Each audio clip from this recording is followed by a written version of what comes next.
जय सिया राम। श्री राम जय राम जय जय राम। आज रामनवमी का पवित्र दिवस है।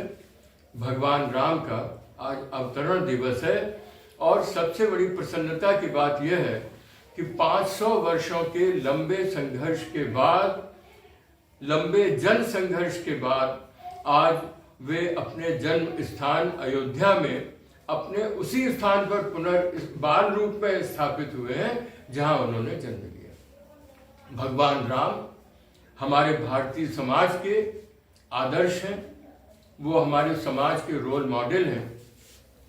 भगवान राम ने रावण से जो युद्ध किया वो आपको सर्वविदित है। उन्होंने अपनी सद प्रवृत्तियों के माध्यम से उस असद प्रवृत्ति रूपी रावण का वध किया, रावण को मारा और उसकी नाभि में अमृत जो उसको अजेय बनाया था उसको सुखा लिया।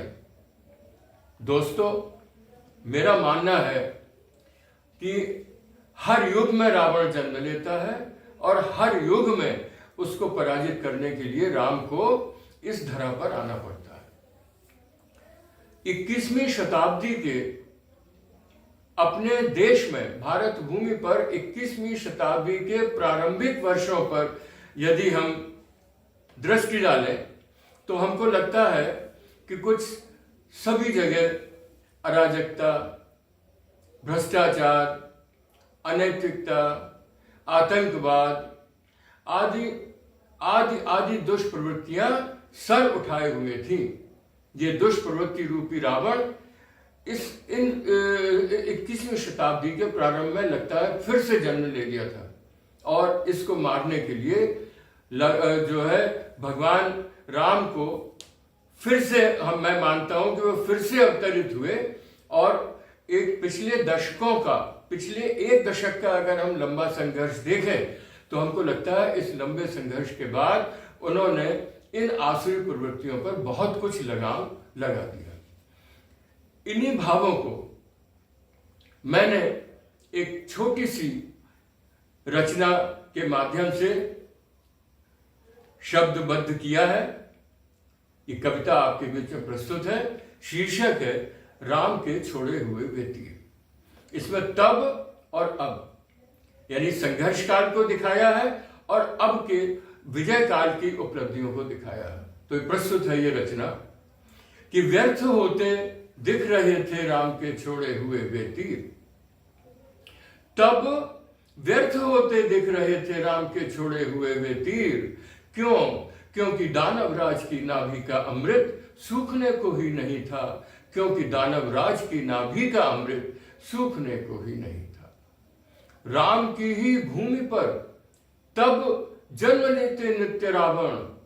राम की ही भूमि पर तब जन्म लेते नित्य रावण। आग, हिंसा, द्रोह कर हमको डराते। राम के आवास उन पूजा घरों में घुसते थे निर्भीक होकर। खून की धारें बहाते कर रहे थे भ्रष्ट सब गुरु ग्रंथ, वेद, पुराण और कुरान हमारे। व्यर्थ होते दिख रहे थे राम के छोड़े हुए वे तीर। क्योंकि दानवराज की नाभि का अमृत सूखने को ही नहीं था। शत्रु का कोई विभीषण राम दल में तब नहीं आया। शत्रु का कोई विभीषण राम दल में तब नहीं आया, बल्कि तब उल्टे विभीषण राम दल के दस्यु दानव राज से मिल उसी के दुष्ट मंसूबों को पूरा कर रहे थे। व्यर्थ होते दिख रहे थे राम के छुड़े हुए वे तीर। क्योंकि दानवराज की नाभि का अमृत सूखने को ही नहीं था। क्योंकि दानवराज की नाभि का अमृत सूखने को ही नहीं था। राम सहयोगी तुम्हारे कर्मचारी। राम सहकर्मी सहयोगी तुम्हारे कर्मचारी। तब खो चुके थे नीति धर्म विवेक सारा। राष्ट्र हित रोया थका सा सो गया था। राष्ट्रहित रोया थका सा सो गया था। स्वहित भ्रष्टाचार का था बोलबाला। राम सहयोगी सहकर्मी तुम्हारे खो चुके थे नीति धर्म विवेक सारा। राम प्रिय जनता तुम्हारी अन्याय, हिंसा, द्रोह से नित लड़ रही थी। राम, तब प्रिय जनता तुम्हारी अन्याय, हिंसा, द्रोह से नित लड़ रही थी, कष्टमय जीवन बिताती, शत्रु से संत्रास पाती, खो रही थी संघर्ष की सामर्थ्य सारी। राम, प्रिय जनता तुम्हारी। अब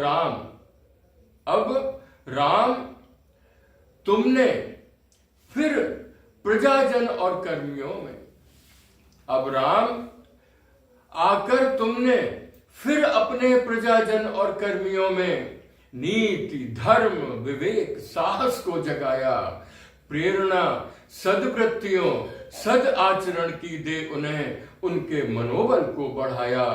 भर उठी है फिर तुम्हारे तरकशों में, अब भर उठी है फिर तुम्हारे तरकशों में, खोई हुई जनशक्ति, जन सामर्थ्य सारी, तीर फिर पैने प्रलयकारी हुए हैं।